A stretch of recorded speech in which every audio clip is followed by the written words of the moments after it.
قاسم نے ذکر کیا ہے کہ پاکستان کو اللہ تعالیٰ کی طرف سے 3000 کالے جنگی جہاز ملیں گے، جو ان کے خیال میں احادیث میں مذکور کالے علم یا کالے نشانات ہیں۔ ان لڑاکے طیاروں کے بارے میں قاسم کا بیان کسی بھی بیان سے بے مثال ہے جو میں نے علماء سے سنا ہے۔ اس کی وضاحت مشرق کے سیاہ نشانات کے تصور پر ایک جدید تناظر فراہم کرتی ہے۔ قاسم کا دعویٰ ہے کہ ان طیاروں میں جدید ٹیکنالوجی ہوگی جو باقی دنیا کے سائنسدانوں اور انجینئر کو حیران کر دے گی۔ احادیث کا جائزہ لینے کے بعد مجھے پتا چلا کہ سیاہ علم یا نشانات طلوع ہوں گے، یعنی حدیث میں طلوع کا لفظ استعمال کیا گیا ہے، اور یہی لفظ قرآن مجید میں سورج کے طلوع ہونے کے لیے استعمال ہوا ہے، جس میں اوپر اٹھنے کی معنی موجود ہیں۔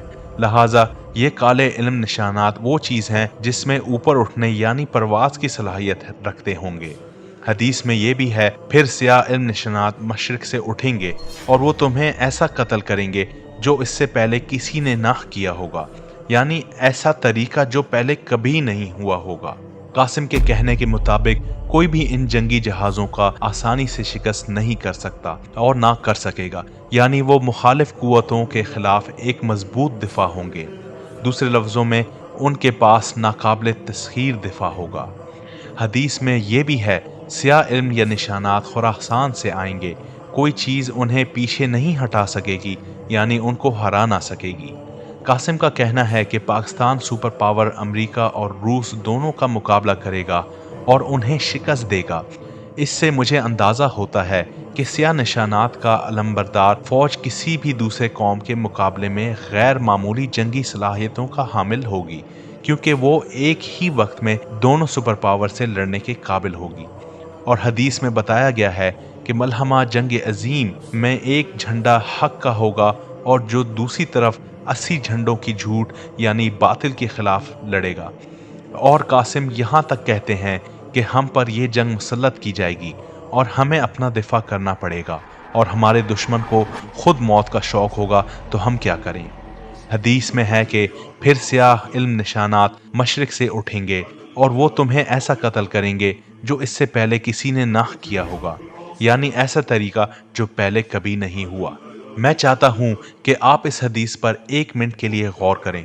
تاریخ انسان میں ہم تلواروں، ڈھالوں، جھوڑوں، حتیٰ کہ تیروں اور کمانوں سے بھی لڑے ہیں، اور اگر حدیث یہ کہہ رہی ہے کہ وہ آپ کو اس طرح سے ماریں گے جو اس سے پہلے کسی نے اس طرح نہ مارا ہوگا، تو غالباً وہ ایک جدید قسم کی ٹیکنالوجی ہوگی، لیکن اللہ بہتر جانتا ہے۔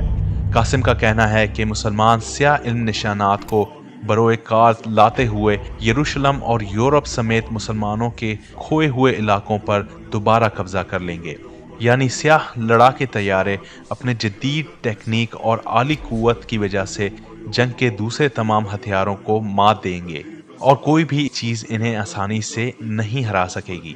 میں چاہتا ہوں کہ آپ بھی اس بارے میں غور کریں۔ آج کے دور میں اگر کوئی فوج سیاہ جھنڈوں والی زمین پر لڑ رہی ہو تو کیا دشمن کی فوج لڑاکے طیاروں کا استعمال کرتے ہوئے انہیں آسانی سے ختم نہیں کر سکتی؟ ذرا آذربائیجان اور آرمینیا کے درمیان ہونے والے جنگ کے نتائج کو دیکھیں۔ آذربائیجان نے ڈرون کے استعمال سے جنگ کا رخ کیسے بدل دیا۔